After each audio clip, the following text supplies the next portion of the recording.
اعوذ باللہ من الشیطان الرجیم، بسم اللہ الرحمن الرحیم، الحمد للہ رب العالمین والصلاة والسلام علی رسولہ الکریم، رب اشرح لی صدری ویسر لی امری واحلل عقدۃ من لسانی یفقہوا قولی۔ السلام علیکم ورحمۃ اللہ وبرکاتہ۔ آئیے قرآن سمجھیے آسان طریقے سے، حصہ اول نماز کے ذریعے سے قرآن سیکھتے ہیں، جس میں ہم اس کے سبق نمبر 13 میں آپ کو خوش آمدید کہتا ہوں۔ آج کے سبق میں ہم سورہ ناس پڑھیں گے اور گرامر میں مزید کچھ افعال پڑھیں گے، اور آخر میں ہمیشہ کی طرح نقطہ تعلیم ہوگا۔ تو سورہ ناس کی طرف آتے ہیں۔ سب سے پہلے ہم اس کی تلاوت لیتے ہیں۔ بسم اللہ الرحمن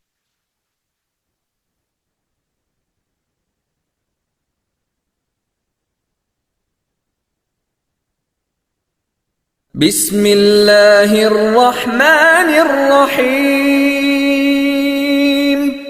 قل اعوذ برب الناس ملک الناس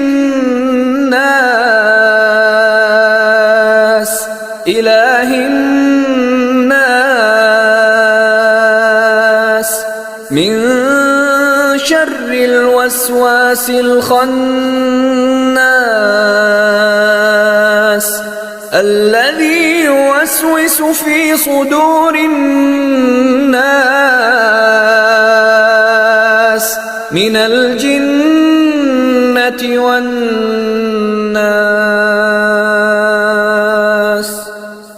صدق اللہ العظیم۔ تو پہلی آیت کی طرف آتے ہیں۔ قل اعوذ برب الناس، کہہ دیجئے میں پناہ میں آتا ہوں لوگوں کے رب کی۔ اس سے پہلے ہم نے پڑھا تھا قل اعوذ برب الفلق، تو اس کا مطلب ہم نے پڑھا تھا کہہ دیجئے میں پناہ میں آتا ہوں صبح کے رب کی۔ تو یہاں پہ صرف ایک لفظ اس سے فرق ہے، وہ ہے ناس۔ ناس کا مطلب ہے لوگ،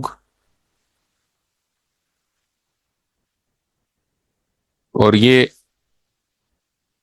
انسان کی جمع ہے۔ تو انسان کا مطلب ہے ایک انسان، اور ناس کا مطلب ہے بہت سارے انسان۔ تو بہت سارے انسان کے لیے چونکہ جمع کا لفظ ہمارے پاس لوگ ہے، تو اس لیے یہاں پہ اس کا ترجمہ لوگ ہے، یا انسانوں کے رب کی، اس طرح آپ کہہ سکتے ہیں۔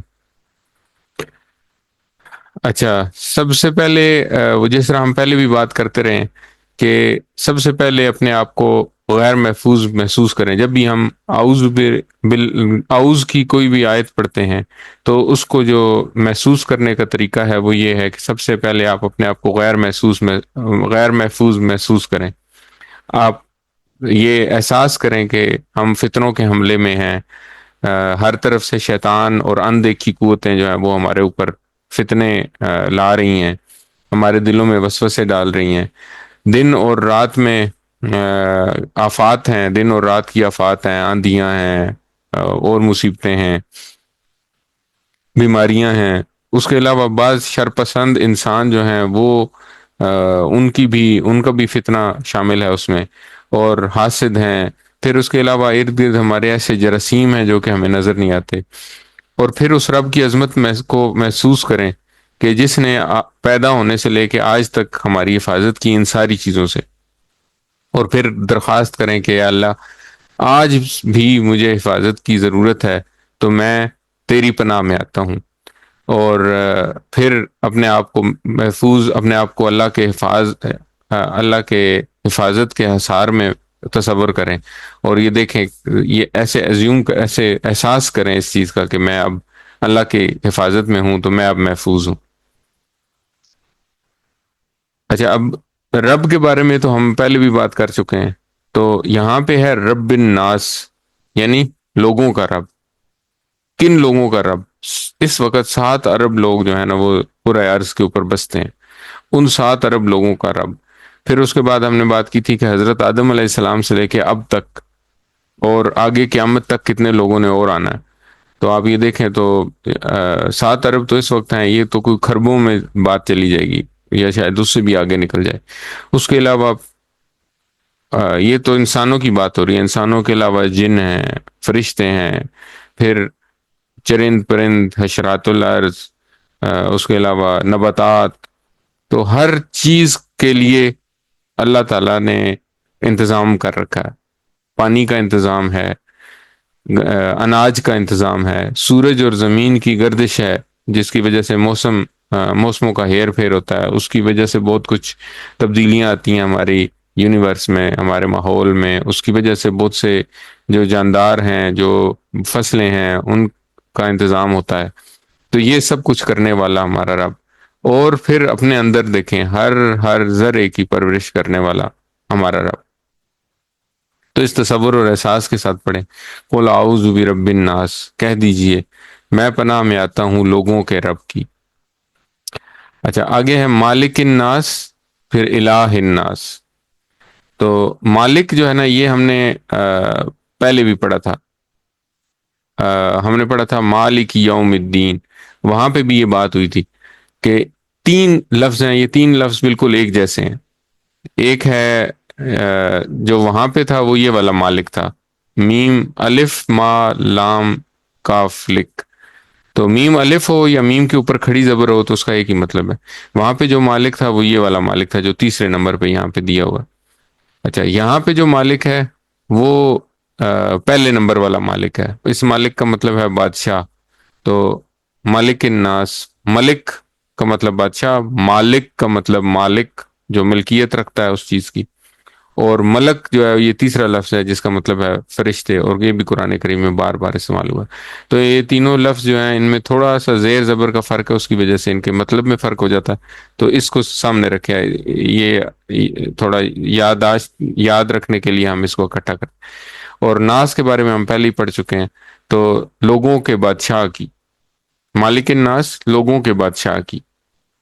پھر ہے الہ الناس، الہ کے بارے میں بھی ہم نے پہلے پڑھ چکے ہیں ہم، الہ کا مطلب ہے معبود، اور یہ ہم نے کہاں پڑھا تھا؟ یہ ہم نے پڑھا تھا لا الہ الا اللہ وہاں پہ، اور اس کی جمع ہم نے پڑھی تھی آلہہ۔ آلہہ میں یہ یاد رکھیں کہ آلہہ میں جو گول تا ہے یہ مؤنث کی نشانی نہیں ہے، بلکہ یہ جمع ہے، اور آلہہ جمع ہونے کے وجہ سے یہ جمع کا حصہ ہے۔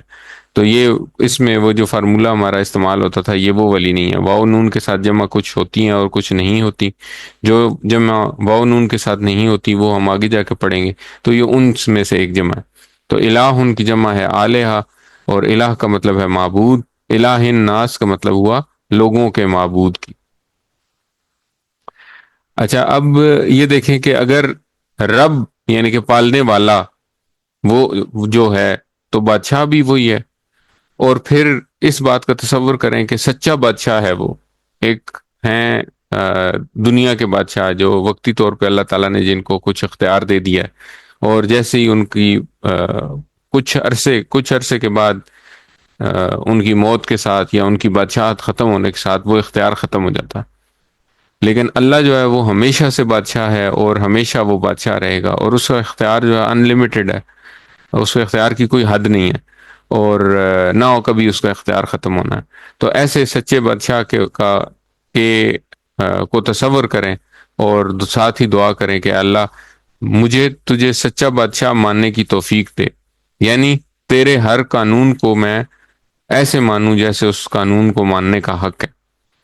اور پھر الہ کی جب بات ہو تو الہ کے بارے میں بھی دیکھیں کہ معبود بھی وہی ہے جو کہ بادشاہ بھی ہے اور رب بھی ہے، پالنے والا بھی وہی ہے اور بادشاہ بھی وہی ہے، تو پھر معبود بھی اسی کو ہی ہونا چاہیے۔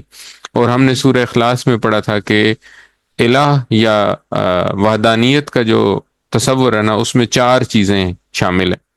اس میں چار چیزیں کیا شامل ہیں کہ اللہ تعالیٰ ذات میں یکتا ہے، ذات میں ایک ہے، اللہ تعالیٰ اپنی صفات میں یکتا ہے، صفات میں اللہ جیسا کوئی نہیں ہے، اللہ تعالیٰ اپنی ذات صفات حقوق میں اور عبادات میں، تو عبادت میں جو یکتائی ہے وہ ہے معبودیت۔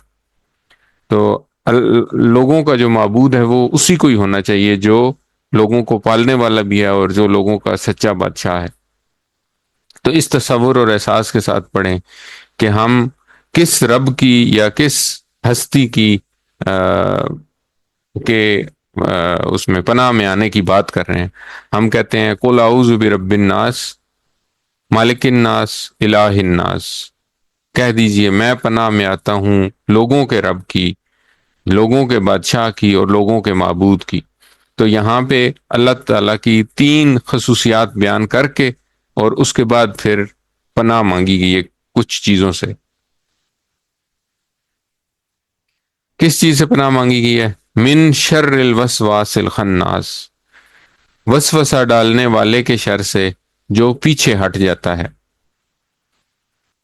من شرری، یہ ہم نے کل 3 دفعہ پڑھا، قل اعوذ برب فلق من شر ما خلق، تو وہاں پہ ہم نے پڑھا تھا من کا مطلب ہے سے، اور شر کا مطلب ہے شر، اور شر کے بارے میں ہم نے پڑھا تھا کہ اس کے 2 معنی ہو سکتے ہیں، تکلیف اور برائی۔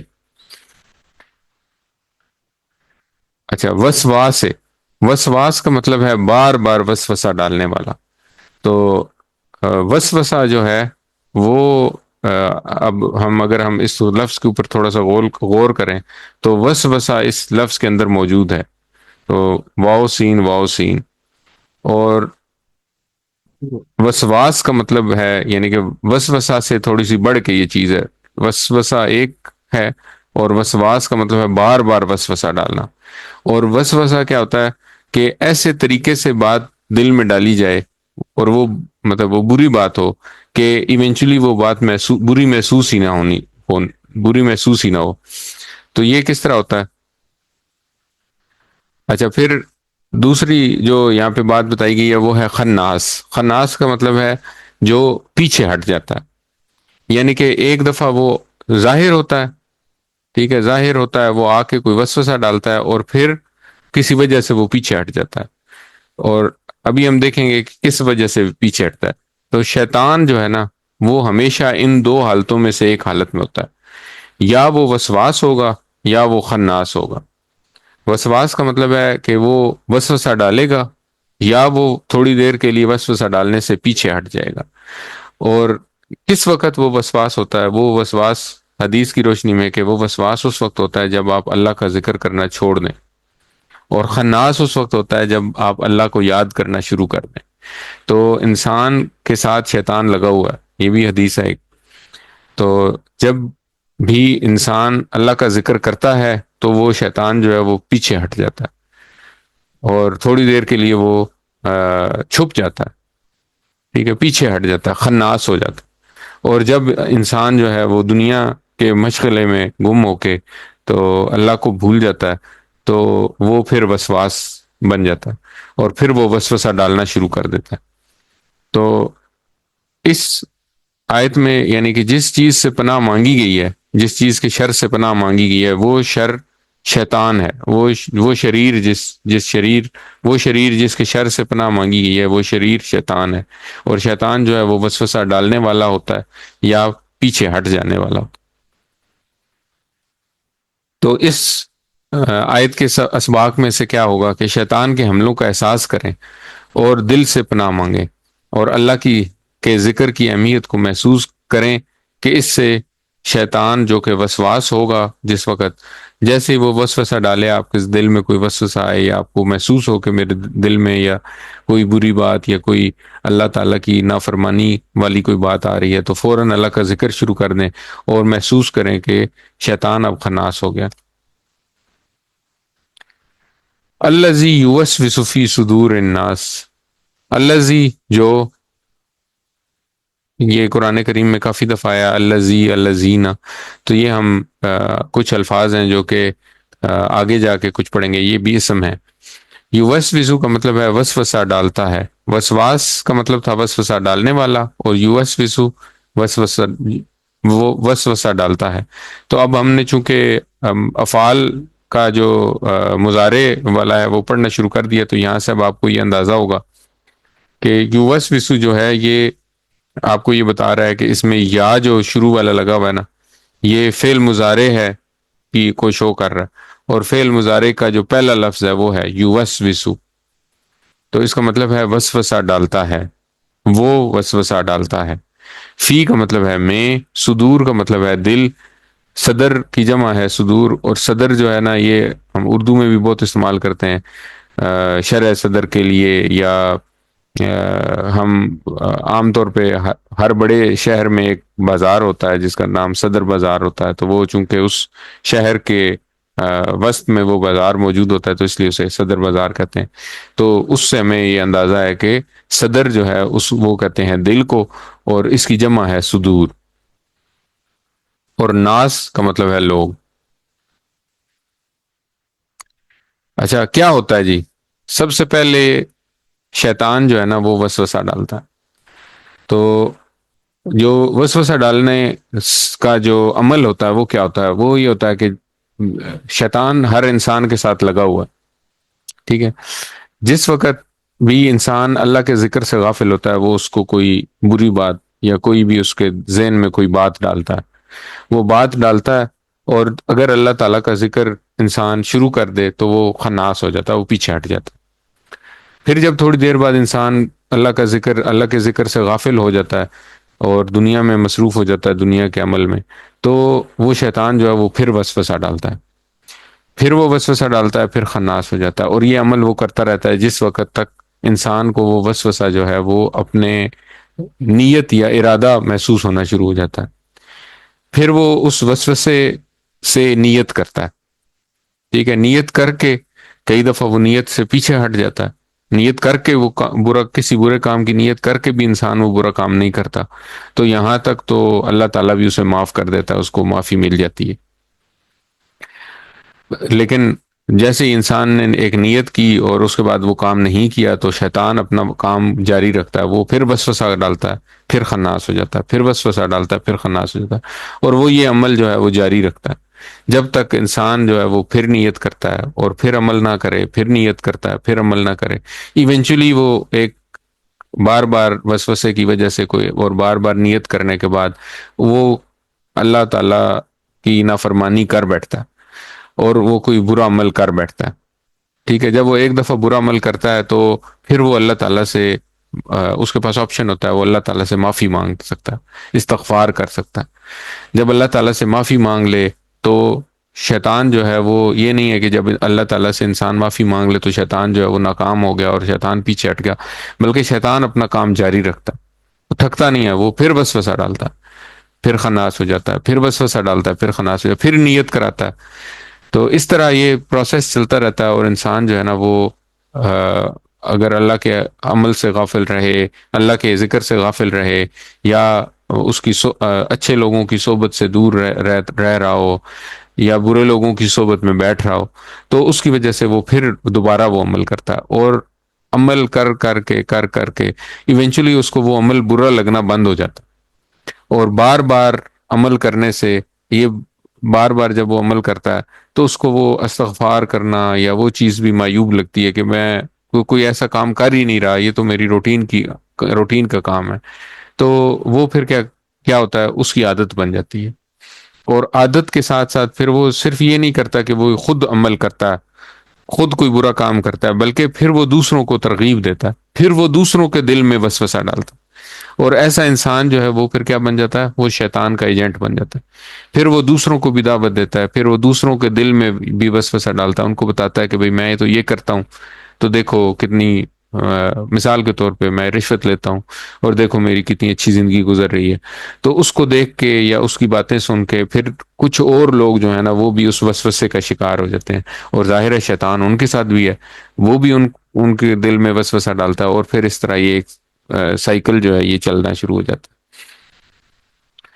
تو شیطان جو ہے وہ اس کا جو علاج ہے، جو شیطان کے وسوسے کا علاج ہے، اگر وہ کر دیا جائے شروع میں ہی تو یہ سارا جو سائیکل ہے یہ رک سکتا ہے.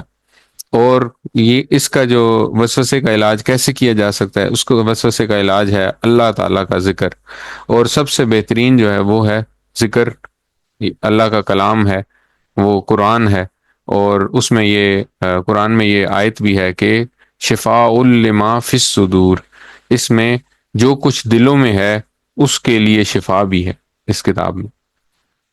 تو اس تصور اور احساس کے ساتھ پڑھیں کہ شیطان ہمارے دلوں میں وسوسہ ڈالتا ہے، تو ہم اس وسوسے ڈالنے والے سے، اس وسواس سے یا اس خناس سے، جس حالت میں بھی وہ ہو، اس سے ہم اللہ تعالیٰ کی پناہ میں آنے کی بات کر رہے ہیں.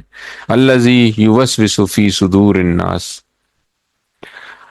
اور آخری آیت ہے من الجنت والناس. من کا مطلب ہے سے، ہم نے پڑھا تھا اس کو من الشیطان الرجیم میں، اور الجنت کا مطلب ہے جنوں میں سے، اور والناس اور لوگوں میں سے، انسانوں میں سے۔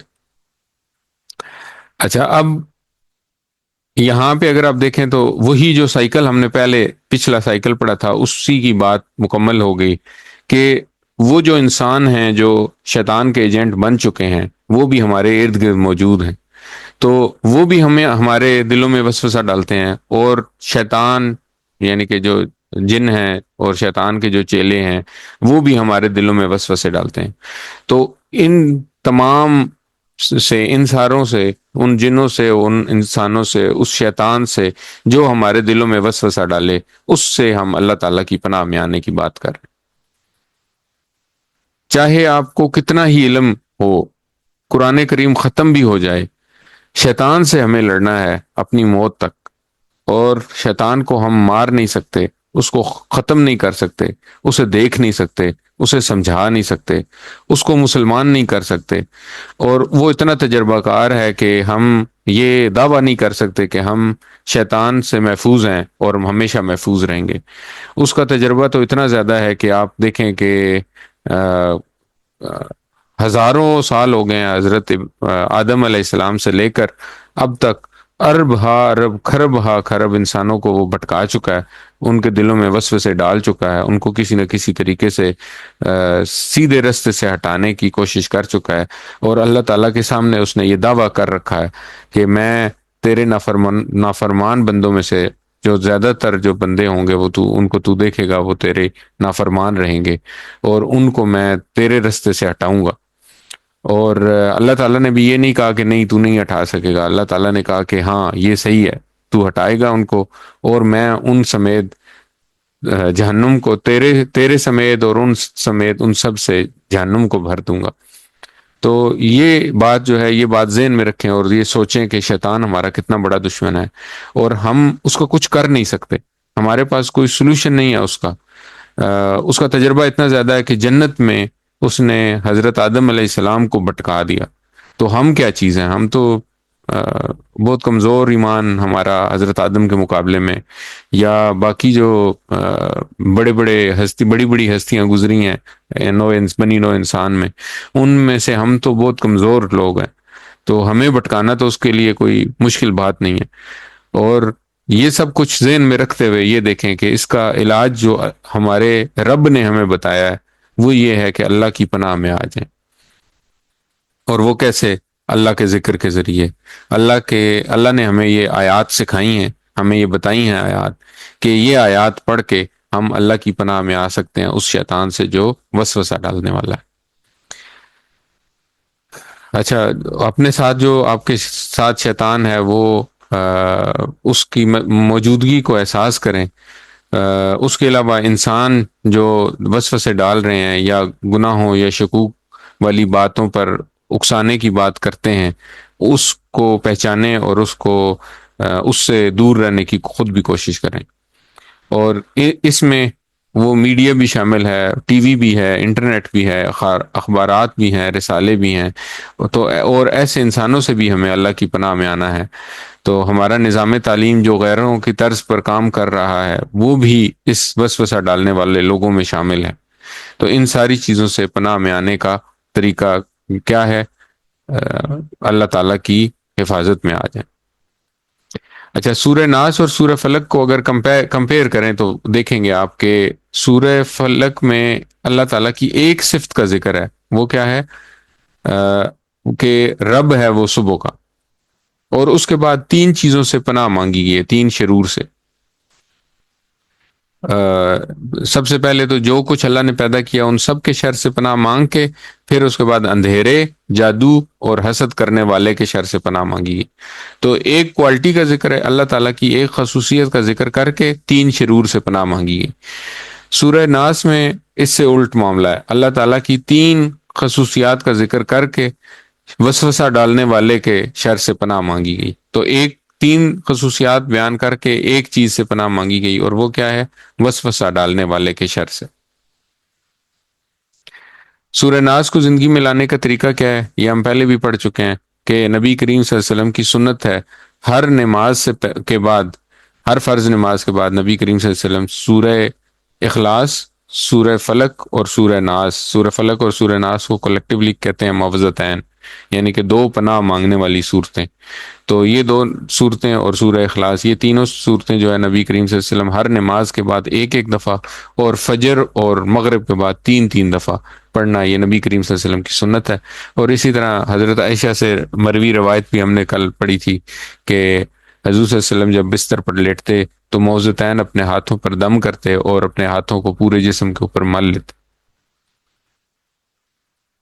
تو اس تصور اور احساس کے ساتھ اس صورت کو پڑھیں. قل اعوذ برب الناس مالک الناس الہ الناس من شر الوسواس الخناس الذی یوسوس فی صدور الناس من الجنۃ والناس. تو سورہ ناس کا خلاصہ یاد رکھیں کہ تمام شرور سے بچنے کا فارمولہ، بالخصوص وسوسہ ڈالنے والے کے شر سے.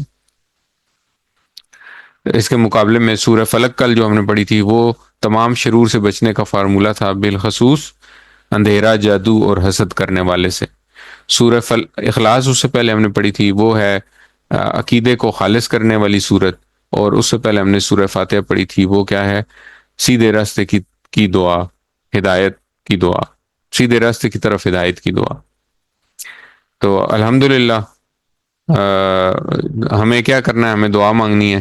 سورہ ناس اور اعوذ باللہ، سورہ فلق، سورہ ناس اور اعوذ باللہ کو پڑھنا ہے اور اپنا احتساب کرنا ہے کہ میں کتنی دفعہ شیطان کے چنگل میں پھنستا ہوں، اس کی کیا ریزن ہے، اور پھر ہمیں اس سے نکلنے کے لیے پلان بنانا ہے، اچھے دوستوں کے ساتھ رہنے کا، خراب دوستوں سے اور خراب چیزوں سے بچنے کا، اور پھر ہمیں اس کی تبلیغ بھی کرنی ہے. کیوں تبلیغ کرنی ہے؟ کیونکہ کل کہہ کے ہمیں یہ بتایا گیا کہ نہ صرف تم نے یہ پناہ مانگنی ہے بلکہ باقیوں تک یہ بات پہنچانی بھی ہے. اب ہم لیتے ہیں بریک اور اس کے بعد ہم گرامر پڑھیں گے. السلام علیکم ورحمۃ اللہ وبرکاتہ. اعوذ باللہ من الشیطان الرجیم، بسم اللہ الرحمن الرحیم، الحمد للہ رب العالمین والصلاۃ والسلام علی رسول الکریم. رب اشرح لی صدری ویسر لی امری واحلل عقدۃ من لسانی یفقہوا قولی. السلام علیکم ورحمۃ اللہ وبرکاتہ. سبق نمبر 13 بھی سٹارٹ کرتے ہیں جی. تو آج کے سبق میں ہم مزید کچھ افعال کا فعل مضارع سیکھیں گے. ہم نے اس سے پہلے یہ تو ہم بار بار پڑھ چکے ہیں کہ گرامر ہم ٹی پی آئی کے ساتھ سیکھتے ہیں. ٹی پی آئی کے کیا کمپوننٹس ہیں؟ سنیے، دیکھیے، سوچئے، بولیے، بتائیے، دل سے کیجئے اور مل کر کیجئے. تو ہم نے آج اب تک جو چیزیں پڑھ چکے ہیں، ہم بار بار ہم ریوائز بھی کر چکے ہیں. وہ یہ ہے کہ کلمے کی 3 قسمیں ہیں: اسم، فعل، حرف. اسم کیا ہوتا ہے؟ کسی کا نام یا صفت، اور اس کی کچھ نشانیاں ہوتی ہیں جن میں سے شروع میں ال ہو سکتا ہے، تنوین ہو سکتی ہے، واو نون یا الف تے ہو سکتا ہے.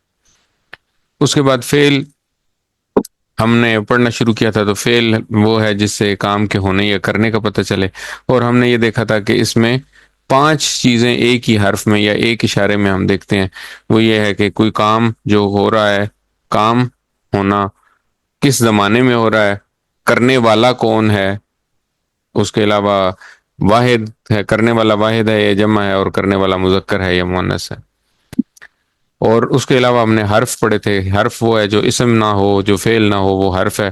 اور یہ اسم اور فعل کو عام طور پہ جملے میں ملانے کے لیے استعمال ہوتے ہیں.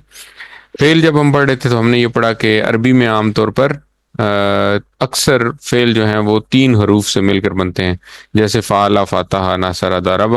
اور اس کے بارے میں ہم نے پڑھا تھا کہ پہلا لفظ جو ہے اس کو ہم کہیں گے فا کلمہ، دوسرے کو عین کلمہ اور تیسرے کو لام کلمہ.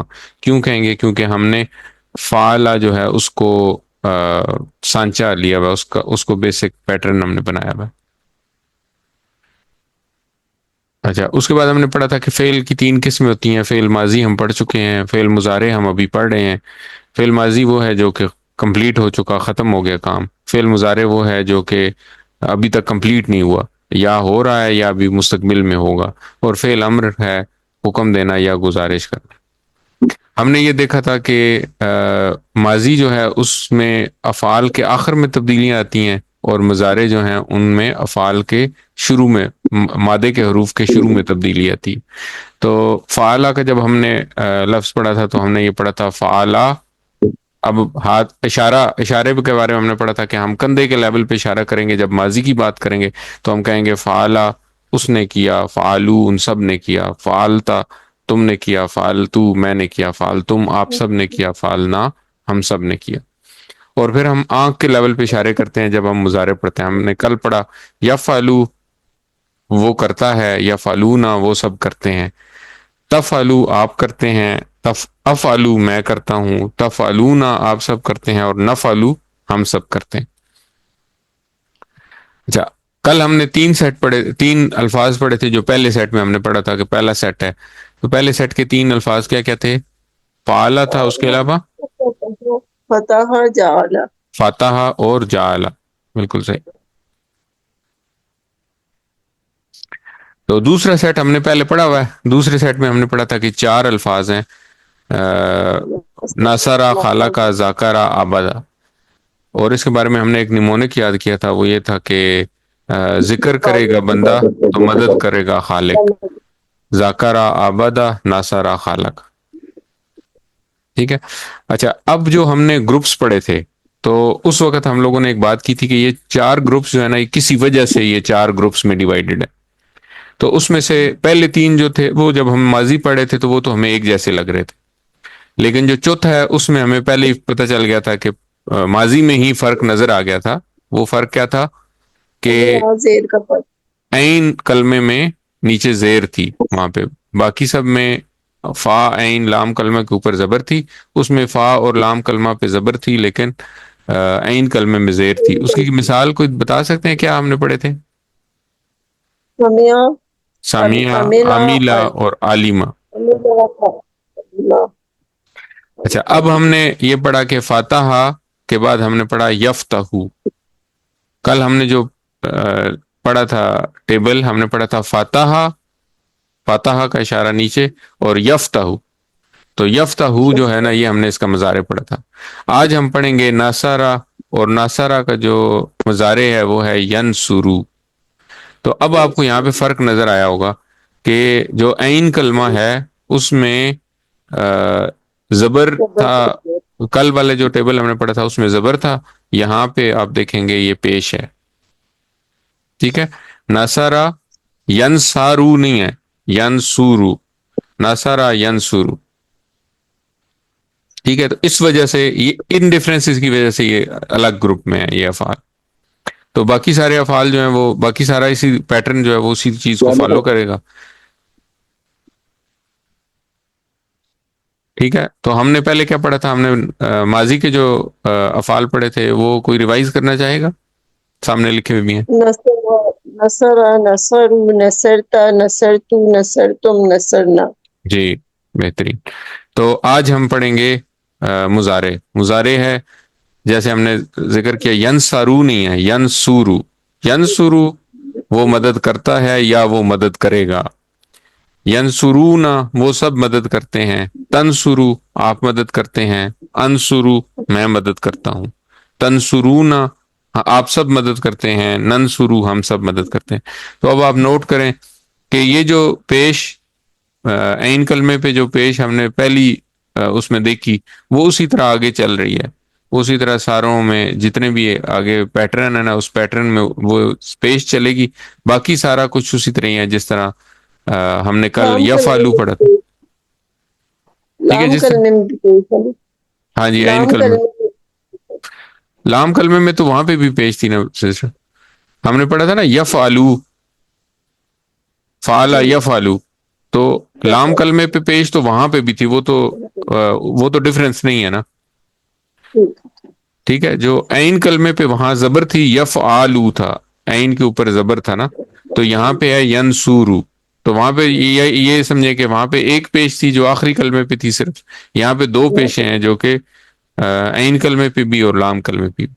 تو کیسے پڑھیں گے؟ میں ایک دفعہ دوبارہ پڑھتا ہوں۔ ینصرو وہ مدد کرتا ہے، ینصرونا وہ سب مدد کرتے ہیں، تنصرو آپ مدد کرتے ہیں، انصرو میں مدد کرتا ہوں، تنصرونا آپ سب مدد کرتے ہیں، ننصرو ہم سب مدد کرتے ہیں۔ تو اب میرے ساتھ پڑھیں آپ لوگ، اور ساتھ ساتھ اشارے کریں گے، آنکھ کے لیول پہ اشارے کریں گے اور اردو بھی پڑھیں گے۔ ینصرو وہ مدد کرتا ہے، ینصرو وہ مدد کرتا ہے، ینصرونا وہ سب مدد کرتے ہیں، ینصرون وہ سب مدد کرتے ہیں، تنصرو آپ مدد کرتے ہیں، تنصرو آپ مدد کرتے ہیں، انصرو میں مدد کرتا ہوں، تنصرو میں مدد کرتا ہوں، تنصرونا آپ سب مدد کرتے ہیں، تنصرون آپ سب مدد کرتے ہیں، ننصرو ہم سب مدد کرتے ہیں۔ ننصرو ہم سب مدد کرتے چلیں اب ہم صرف عربی پڑھیں گے۔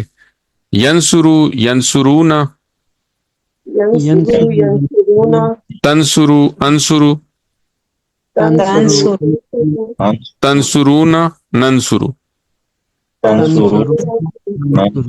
ینصرو ینصرونا، تنصرو انصرو، تنصرونا ننصرو۔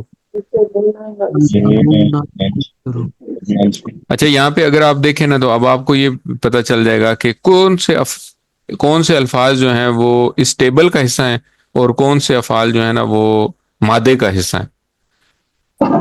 ٹھیک ہے، یہ آپ اس میں سے نکال سکتے ہیں۔ یہ مثال کے طور پہ اگر آپ کو لفظ دیا جائے ینصرونا تو آپ بتا سکتے ہیں کہ اس میں سے مادے کے الفاظ کون کون سے ہیں؟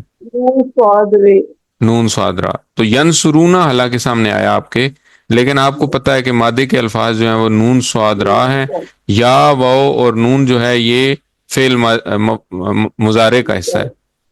اسی طرح اگر انصرو آپ کے سامنے آئے تو بھی آپ کو سمجھ آ جائے گی کہ نون صاد را جو ہے وہ مادے کا حصہ ہے، اور الف حمزہ جو ہے نا وہ فعل مضارع کی نشانی ہے۔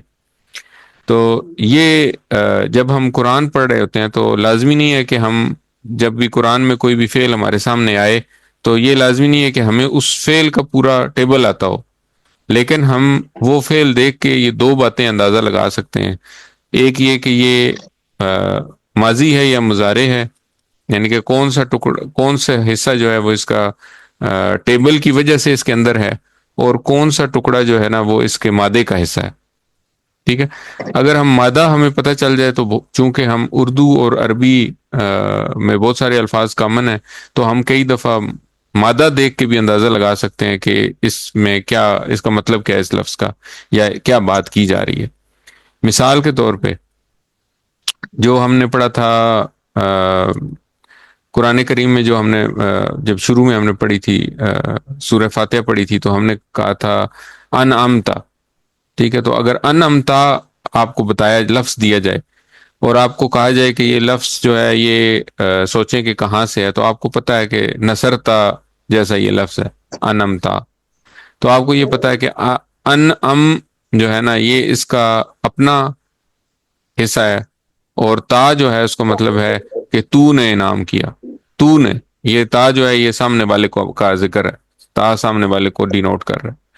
تو انعم سے آپ نکال سکتے ہیں، مطلب چونکہ اردو بھی ہم سمجھتے ہیں، اردو سمجھنے کی وجہ سے ہمارے لیے قرآن بہت آسان ہے الحمدللہ، تو وہاں سے ہم یہ اندازہ لگا سکتے ہیں کہ انعام کی بات ہو رہی ہے، اور یہ فعل ہے، اور کون دے رہا ہے انعام؟ تا، یعنی کہ تو نے انعام کیا۔ ٹھیک ہے، تو اس طرح قرآن کریم پڑھتے ہوئے اگر آپ کو افعال نظر آئیں، آپ ان کے اوپر تھوڑا سا غور کریں، تھوڑا سا تدبر کریں، اس کا معنی دیکھیں، معنی دیکھ کے اس کو کوریلیٹ کرنے کی کوشش کریں، تو آپ ہوپ فلی بہت ساری چیزیں آپ کو اس میں سے سمجھ آئیں گی انشاءاللہ۔ تو دوبارہ پڑھیں، ینصرو ینصرونا، تنصرو انصرو، تنصرونا ننصرو، ینصرو ینصرونا، تنصرو انصرو، تنصرونا ننصرو۔ الحمدللہ۔ اچھا پھر وہی بول چال ہے، حل ینصرو کیا وہ مدد کرتا ہے؟ نام ینصرو، نام ہاں وہ ینصرو، مدد کرتا ہے، جی ہاں وہ مدد کرتا ہے۔ حل ینصرونا کیا وہ سب مدد کرتے ہیں؟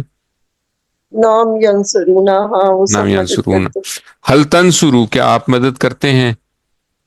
نام انصرو، نام ہاں انصرو۔ تو یہ وہی والا فارمولہ ہے جو کہ ہر جگہ ہم نے پڑھا کہ جب غائب کی بات ہوگی تو وہی لفظ استعمال ہوگا جو استعمال ہوا ہے، اور جب آپس کی بات ہوگی تو لفظ چینج ہو جاتا ہے، تنصرو انصرو سے چینج ہوگا.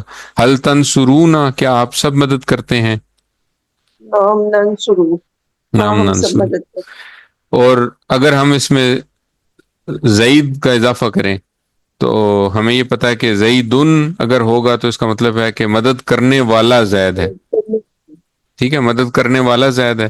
اور زیدن ہوگا تو اس کا مطلب ہے مدد جس کی جا رہی ہے وہ زید ہے.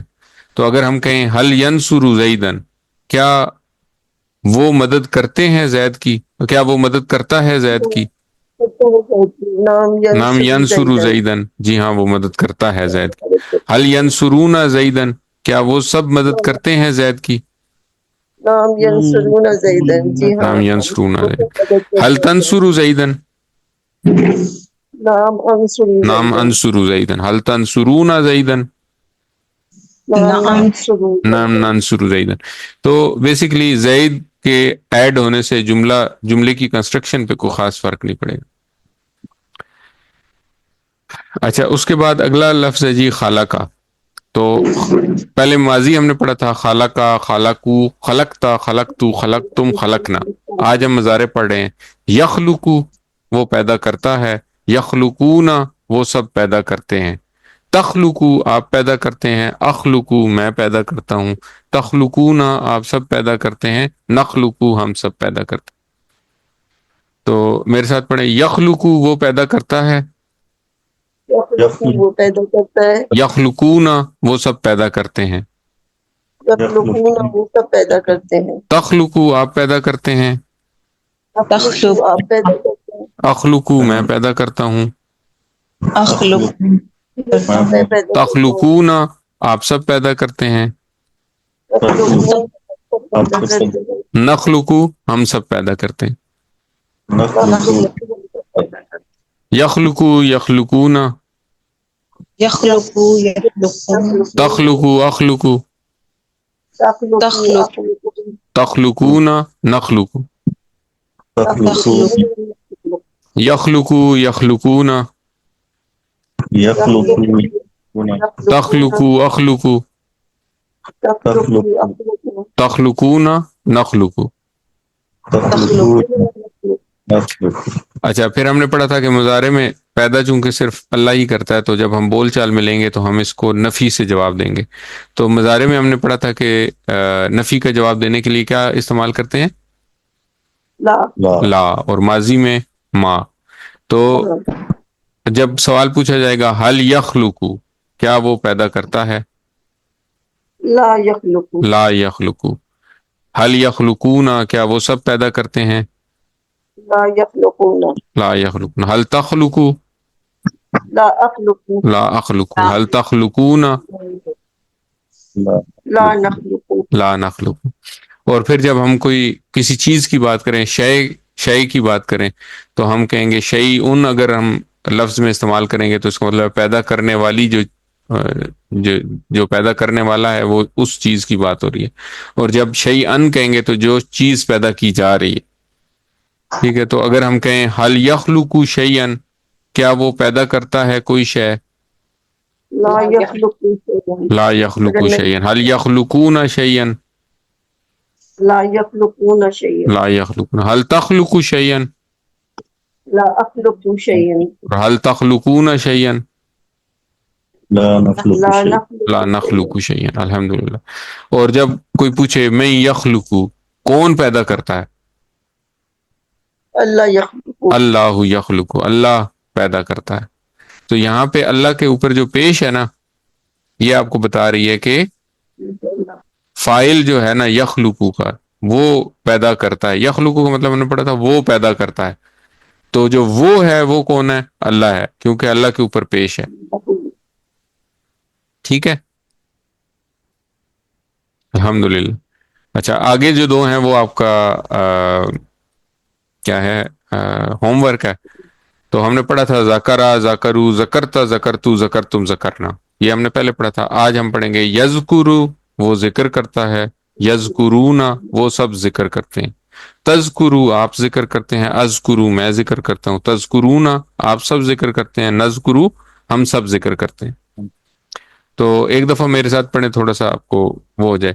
یذکرو وہ ذکر کرتا ہے، یذکرو وہ ذکر کرتا ہے، یذکرونا وہ سب ذکر کرتے ہیں، یذکرو وہ سب ذکر، تذکرو آپ ذکر کرتے ہیں، یذکرو اذکرو میں ذکر کرتا ہوں، اذکرون تذکرونا آپ سب ذکر کرتے ہیں، تذکرون ذکر کرتے ہیں، ہم نذکرو ہم سب ذکر کرتے ہیں، نذکرو یذکرو یذکرونا یذکرو یذکرونا تذکرو اذکرو تذکرو تذکرونا نذکرو.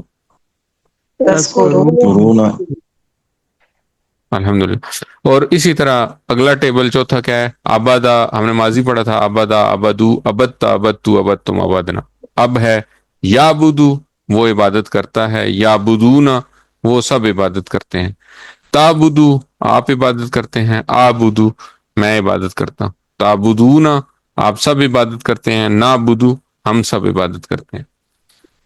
اور یہ نعبدو ہم نے کہاں پڑھا تھا؟ آپ ایاک نعبدو صرف تیری ہی، نعبدو ہم سب عبادت کرتے ہیں. ٹھیک ہے، تو اب آہستہ آہستہ آپ کو الفاظ مل رہے ہیں. تو میرے ساتھ پڑھیں، یعبدو وہ عبادت کرتا ہے،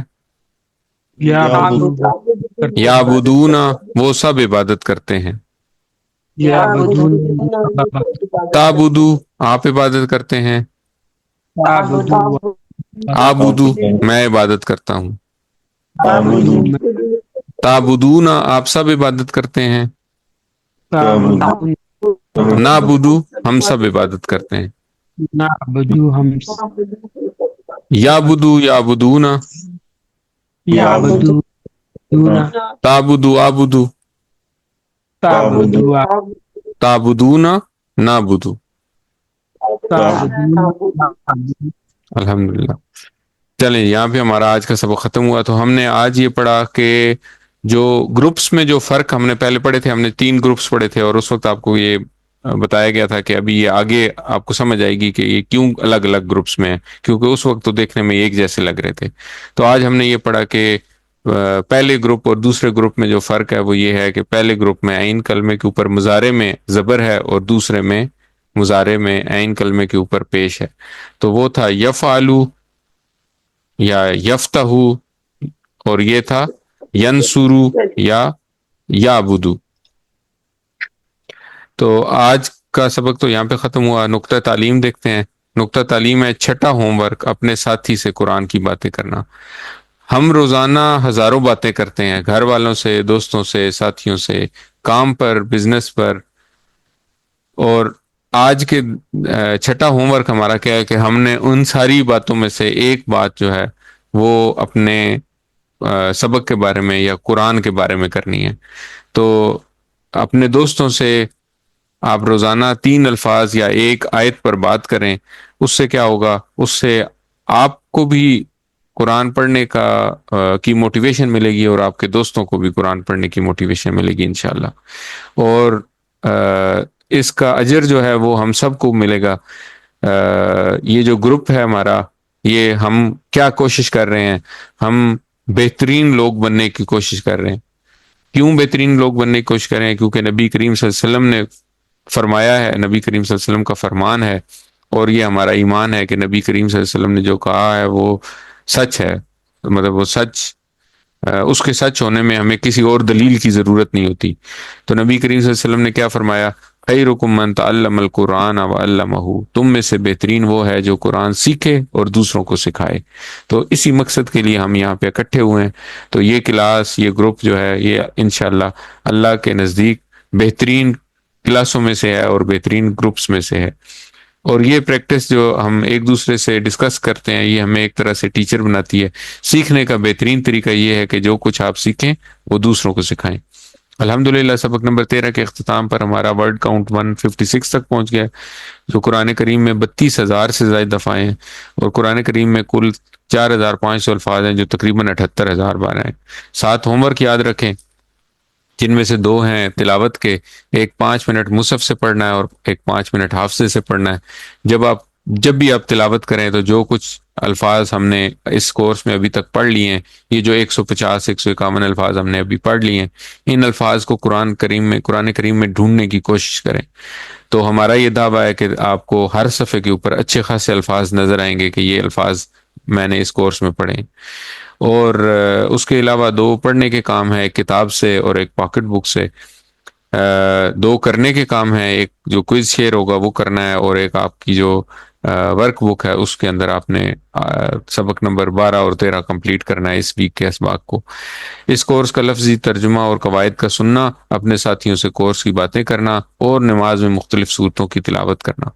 یاد رکھیے کہ آپ منتخب ہیں، اللہ تعالیٰ نے قرآن سیکھنے کے لیے آپ کا انتخاب کیا، اس انتخاب کو نظر انداز مت کریں، اپنے لیے دعا کریں، رب زدنی علما، اے اللہ میرے علم میں اضافہ فرما، اور اپنے ساتھیوں کے لیے دعا کریں، اے اللہ قرآن کی کلاس میں قرآن کو سیکھنے میں ہماری مدد فرما۔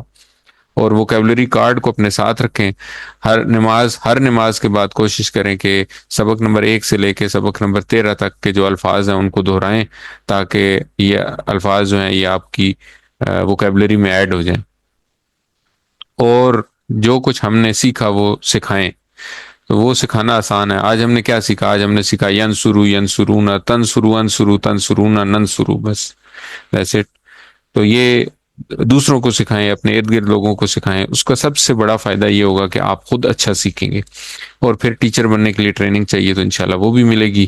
اللہ تعالیٰ سے دعا ہے کہ وہ ہمیں قرآن کو پڑھنے، سمجھنے، غور کرنے، یاد کرنے، عمل کرنے اور پھیلانے کی توفیق عطا فرمائے۔ سبحانک اللہم و بحمدک، نشہد ان لا الہ الا انت، نستغفرک و نتوب الیک۔ السلام علیکم ورحمۃ اللہ وبرکاتہ۔